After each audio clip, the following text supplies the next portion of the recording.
Si tu as un compte Gmail et qu'il t'arrive des fois de prendre des rendez-vous avec des personnes, que ce soit dans le cadre professionnel ou dans le cadre privé, surtout si tu as besoin que ces personnes choisissent elles-mêmes la partie disponible dans ton calendrier, alors cette vidéo est pour toi. Alors, il s'agit d'une nouvelle fonctionnalité de Google qui te donne la possibilité d'avoir un calendrier public. Bien entendu, ça n'expose pas en fait le contenu de ton calendrier, mais ça te donne la possibilité en fait d'avoir un lien public qui permet aux gens qui veulent avoir un entretien avec toi ou un rendez-vous de pouvoir justement booker du temps sur ton agenda. Alors, je te montre ça tout de suite. Donc, à partir de ton compte Gmail, tu peux basculer rapidement sur Google Calendar et à partir d'ici, donc, tu as désormais ce bouton qui te permet de venir créer Appointment Schedule. Donc, en français, ça doit être planificateur de rendez-vous. Et donc, en cliquant dessus, ça va te créer un nouvel événement. Donc, ici, on va mettre événement, par exemple, pour recrutement. Donc ça, c'est pour les personnes qui potentiellement ont besoin de créer une espèce de calendrier pour le recrutement. Et donc, on a la possibilité en fait de sélectionner les heures. Alors, je peux décider, ok, j'ai juste besoin, par exemple, le lundi, qu'on me contacte à partir de 10h. Et par exemple, entre 10h et, disons, 16h30. 16h, voilà. Et on peut faire le même paramétrage pour tout le reste. L'autre chose, c'est que je peux sélectionner, je veux juste permettre, par exemple, dans mon cas, je permets aux gens de me contacter sur mon calendrier public, on ne peut me contacter que pour 15 minutes. Ok, donc par exemple, là, ça va créer des...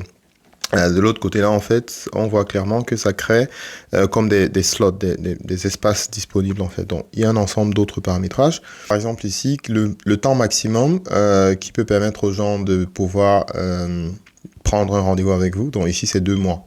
Bon, c'est 2 mois, 60 jours. Donc, et ça, c'est le temps minimum. C'est-à-dire que quelqu'un ne peut pas juste venir maintenant et prendre un rendez-vous avec moi dans 30 minutes. Alors, au niveau du booking, tu as un paramètre qui te permet de sélectionner le temps que tu veux mettre entre 2 meetings. Donc, tu peux décider, par exemple, qu'entre 2 meetings, il faut au minimum 30 minutes. Ça te laisse de l'espace pour pouvoir déterminer ce qui est, en fait, du temps pour passer d'une réunion à une autre. Et aussi, tu peux déterminer ici, tout en bas, le nombre de fois maximum que tu vas avoir par jour. Donc, tu peux dire, par exemple, que sur ton agenda, tu as au maximum 3 rendez-vous par jour qui sont pris de cette façon. Alors, sur l'option du calendrier ici, tu peux sélectionner pour savoir quels sont les différents calendriers qui doivent être pris en compte pour que les rendez-vous en fait que tu as déjà ne soient pas n'interfèrent pas avec les nouveaux rendez-vous. En gros, ça va juste aller regarder dans le temps libre en fonction de tous tes autres calendriers pour déterminer le temps qui est possible, qu'on peut réserver.